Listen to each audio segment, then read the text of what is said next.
Hey, English learners! Welcome back to the Easy English Hub podcast, your cozy place to learn easy English through real-life conversations. Maybe your day has been loud and busy, but right now it's just you, your headphones, and our voices. However you're listening, we're really glad you chose to spend this small piece of time on yourself. Okay, before we start, how are you today, Ken? Not the podcast answer, the real answer. The real answer. I think I'm a good mix of grateful and tired. Grateful because I love doing this. Tired because my week has been a little bit too full. Too many things in your schedule. Yeah, work, calls, messages, and somehow I still feel like I didn't do enough. My body is like, please slow down, and my brain is like, no, keep going. That feeling is so familiar. It's like your body and your mind are not on the same team. Exactly. And how are you doing today, really? Honestly, I feel a bit heavy. Not sad, just heavy. My eyes feel tired, my shoulders feel tight, and there's this little voice saying, "You should have slept earlier, Evelyn." Yeah, that should voice. It's very good at giving comments after everything is finished. True, it never comes before. It always comes after with a long report. Very critical report. And if you're listening and you feel something like this too, tired body, busy mind, a lot of shoulds in your head, you're not alone. We're right there with you. And that's actually why we chose today's topic. Not to talk about perfect diets or gym routines, but to talk about this quiet fight we have with our own body and how we can make that relationship softer. We'll talk about it in B1 level English, calm, simple sentences. No heavy medical terms, no big psychology words, just things you can really feel and use in your own life when you wake up tired or feel guilty for resting. Right? If you don't understand every single word, that's okay. Really, just relax. Listen and let the ideas set in your mind. You can always listen again later, maybe on a walk or before you go to sleep. And near the end, we'll do a small word tour. We'll take a few useful words from today and explain them slowly with examples so they can stay with you and you can use them in your own sentences.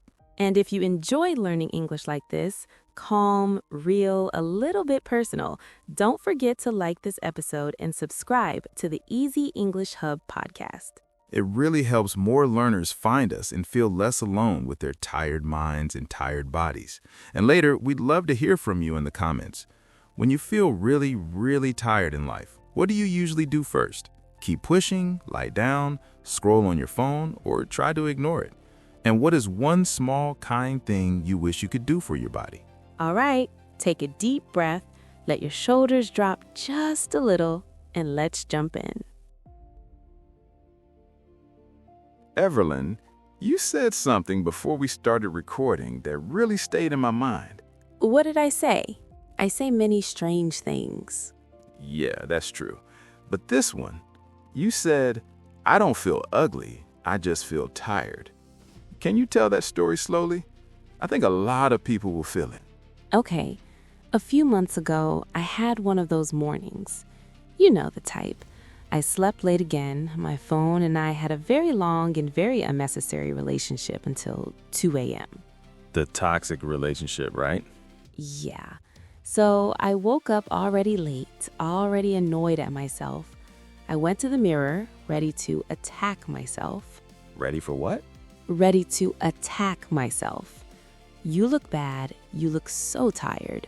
Why did you eat that last night? You should be more disciplined. Yeah, that script. But this time, something strange happened.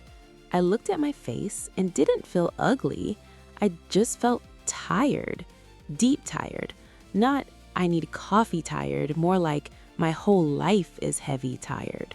Like tired in your bones. Yeah. And in my mind, the word that came was frazzled. Frazzled means tired, stressed, and messy altogether. Like your thoughts are little pieces of hair going in every direction. Yeah, like when you wake up and your hair is doing its own experiment. My brain felt like that. And for a second, I stopped blaming my face. I looked closer and thought, my body is not the problem. My body is just showing me the story of how I am living. It felt like your body was a small friend standing in front of you saying, "Hey, I am not okay. I am doing my best, but I am tired. Can you please slow down? Right. So it wasn't an attack, it was a message. Yeah, it was like a wake-up call. A wake-up call is a moment that shakes you and says, hey, something needs to change. I realized that for years, I was angry at the mirror, but the mirror was innocent. It was just reflecting the way I treated myself. That's big. And maybe if you're listening, you've had that moment too. You look at your face and think, I don't hate how I look, I hate how I feel. And you can't even find the right words. You just know this is not how you want to live. If that's you, we see you really. And you know what makes it worse? What? The good girl or good boy mode. Oh, that mode. Yeah, when your body is screaming, please no more, but your mouth is still saying, yes, of course, no problem. Sure, I can help.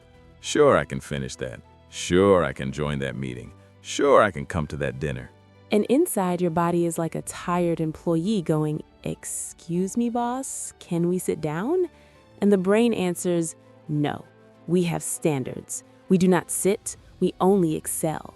Yeah, and then at night, you lie down and think, why am I so tired? I didn't do that much. But actually, you did a lot. Not just in your schedule, but in your heart. You carried everyone. There's this idiom, carry the weight of the world on your shoulders. Carry the weight of the world on your shoulders means you feel like you have all the problems, all the responsibilities. Everything is on you. Yeah, and when you live like that, little by little, you become depleted. Depleted. So not a little tired, but more like empty. Exactly. Like your phone on 1% battery and there's no charger near you. That's depleted. When your energy tank is almost zero. And if you're always being the good girl or good boy saying yes to everything, you don't even notice. You just keep adding. Yeah, you pile on more work, more promises, more plans, even when you're already tired. Pile on means keep adding more and more on top, like putting extra bags on someone who's already full. And maybe your body has been trying to talk to you for a long time, with headaches, tight shoulders, or that heavy feeling in your chest when you wake up.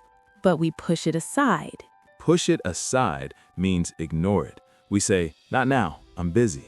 Right, but your body is actually your first friend. It has been with you from day one, and it will be with you to the last day. Maybe it doesn't need a stricter boss. It needs a kinder friend. So, Ken, after that big wake-up call, what can we actually do? How do we stop piling more on ourselves and start listening? Honestly, it starts with small steps, not a huge change overnight. Small steps are things that don't feel scary. Tiny actions, maybe 5 minutes of stretching in the morning or drinking a full glass of water before checking your phone. Exactly. One of my favorites is check in with your body. It sounds simple, but it works. Ask yourself, how am I feeling right now? And really notice without judging. You don't say, I should feel happy, I should feel awake. You just say, I feel heavy in my shoulders. I feel tired in my eyes. My feet are cold. And just noticing that is already kindness. You're acknowledging your body. Acknowledge means to see and accept what is happening without pretending it isn't. It's like saying, I see you, I hear you. Another small step is set a limit. One thing you can do is decide, I will not answer emails after 8 p.m. Or, I will say no to one extra thing today. Saying no is powerful. Your body can rest and your mind can breathe. And it's okay if you feel guilty. That's normal. You're not lazy. You're human. Yes, human, not a machine. One more thing I do, move in a way that feels good, not because you should. Dance to a song, walk with the dog, stretch like a cat. No pressure. Yeah, that's the opposite of piling on. That's replenishing. Replenish means to fill back up, like water in a bottle. Your energy, your body, your mind, they can all be replenished, slowly, a little every day. Let's take a moment to go over some useful words from today. Yes, first word, frazzled. Frazzled means stressed, tired, messy, or overworked. Example, after a week of exams, I felt completely frazzled. Second, wake-up call. A moment that shakes you, makes you realize something important. Missing my flight was a wake-up call to check my calendar more carefully. Third, depleted, feeling completely empty of energy. After the long hike, I was depleted and needed a full night of rest. Fourth, pile on, to add more on top, often too much. The teacher kept piling on homework, even though we were already tired. Fifth, push it aside, to ignore something instead of dealing with it. I tried to push aside my headache and continued working, but it got worse. And last, replenish, to fill back up. I drank water to replenish myself after the run. If you practice these words, they can help you talk about your own body, energy, and feelings in English more naturally. So, dear listener, today we didn't give you a perfect plan for health. We just gave you a little permission. Notice your body, give it kindness, small steps, and let it rest. Because even when life is busy, even when the world piles on, your body is always with you. Treat it like a friend, not a machine. And if you take one word from today, maybe acknowledge. Look at yourself and say, I see you. I hear you. I will take care of you a little today. That's right. And if you're listening, we really hope this moment is yours, just for you. Thank you for spending this time with us at Easy English Hub. Don't forget to like, subscribe, and share with someone who might need a gentle reminder today. Until next time, breathe, relax your shoulders, and remember, your body is not the enemy. See you soon. Bye-bye.